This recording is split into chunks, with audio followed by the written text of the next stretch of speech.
So welcome back. I hope that you have been enjoying this field trip so far. This is Nathan in the Diadem Safaka once again, and we still have a ton of learning to do. So far we've discussed traits about Ankara-Fanska National Park and when it was founded. We have also been through Durrell Wildlife Trust and why they have stepped in order to protect and save all of the Ploughshare tortoises. We also talked about qualities about the Ploughshare tortoise and why it is so crucial to save them. The tortoise is the rarest in the world and has an extremely long life, but isn't capable of breeding until it is 20 years old. It also takes almost a full year to have only one egg. Hopefully you had a protein bar today because we still have much lecturing ahead of us. For the rest of today we are going to talk about poaching through the internet and internet sites. As a conservation criminologist, it is helpful to understand that the United States is one of the largest consumers of wildlife and illegal and wildlife products. It is second only to illegal drugs and narcotics. The sale of illegal animals and plants is the second largest global black market with a volume of roughly $6 billion per year. Currently in the world market, this is due to the use of the internet. The internet significantly increases threats to the success of CITES in halting illegal trades in wildlife because the internet provides a global scale reach to any user and anonymity, which makes it hard to track identities when they purchase illegal products. A large contributor on the internet of illegal trade is eBay. Millions of people use eBay daily and probably don't even know the plethora of illegal trades that are going on that site daily. For an example, currently there is a tiger on sale for 4,500 euros.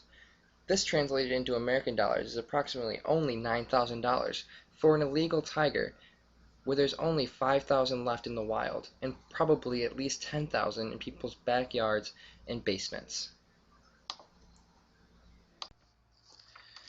Next we're going to talk about compliance from local villages.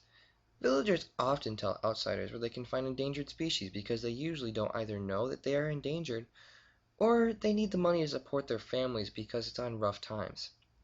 As Jonah explained to me, there are now guards located in neighboring tribes of the parks in order to influence the locals not to show outsiders where the tortoises and other endangered species are located. This needs to be taken even a step further to compliance from the locals. The locals need to be educated in how much biodiversity hotspot Madagascar is and what treasures their respective regions hold.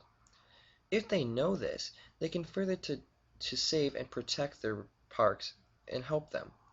This is important first for the adult villagers of the community, but is also extremely important for kids to start learning from a young age that Madagascar is like no other place on Earth, and it needs to be protected.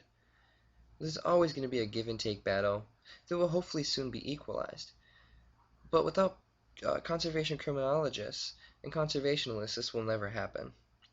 In order for this to work, we're going to need help from everyone, including me, my friends, people from places like Rome to Paris to London to Chicago, even down south further than Mexico into the furthest regions of South America. It will take a global cooperation in order to protect and save the Ploughshare tortoise and other endangered animals from extinction. But with the help from everybody, I'm sure we can do it.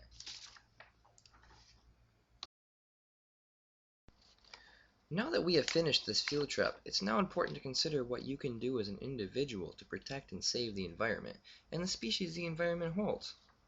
First, let's go over some key points from the trip.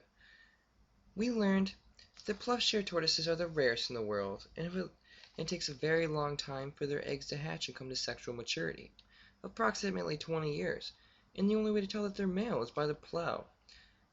Ploughshare tortoises also move very slow and are very easy to capture, especially when locals show poachers exactly where they are located. If they do in fact succeed in capturing these tortoises, it threatens Madagascar's biodiversity. Now there are also easier ways to get more plants and animals because of the wide range and anonymity the internet has. This is a major threat to endangered species. Now it's time for some take-home questions to help you understand and consider new approaches to conservation.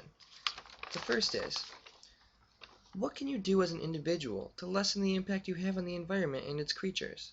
You should often consider the amount of water you use, electricity, and even where you go and how you act, because a lot of these things go into consideration when you're around them. When you are in a foreign country next time, you should treat it like your own, and don't remove any plants and animals from their natural habitat.